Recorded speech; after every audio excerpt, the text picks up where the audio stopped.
So alam niyo ba guys, na ganito talaga ako noong mga nag-a-apply pa ako. Guys, wala akong pambili ng kahit malang merinda dito. Kung sakaling pupunta ako ng may mga okasyon na kagaya nito pag may medical.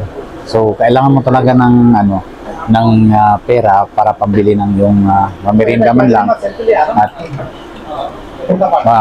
malagyan yung laman ng tiyan. So ganito talaga yung nangyayari. So meron din akong naobserbahan dito guys na medyo wala din siguro silang talaga yung pera. Kaso lang pumunta na doon sila sa counter at bumili sila ata ng tubig. Titingnan ko guys kung paghahatian ba nila yung tubig na binili na isang piraso, paghahatian nila yung isang piraso tubig. So paghahatian nga nila yung tubig na nila yung binili nila na tubig. So bumalik na sila dito sa table ko. Ayan.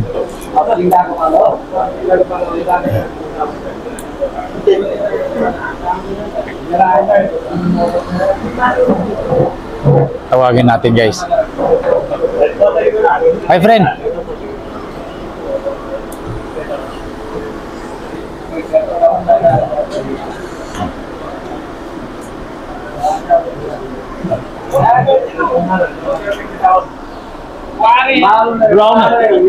Bro. Photo. Bayo.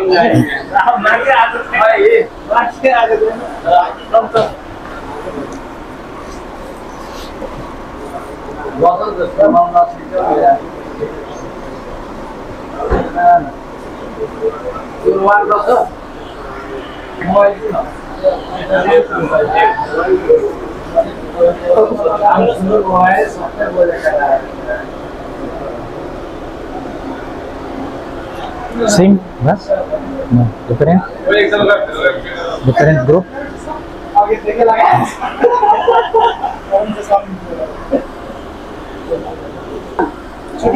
Buy chai there. With your colleague, buy your chai.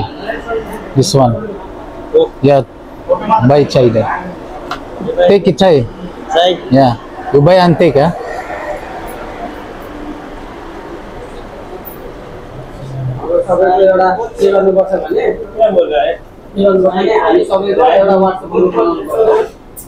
$150.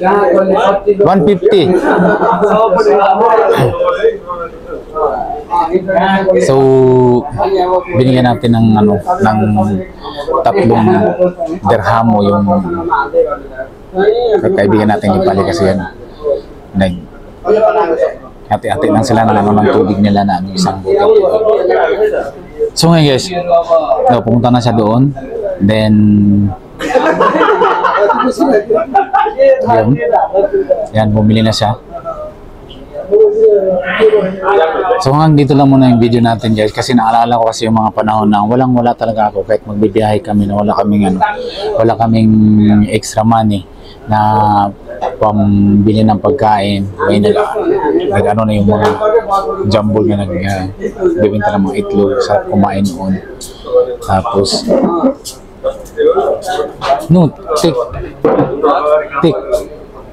take chai. Give that one your colleague. Yeah, that is for you. Take chai.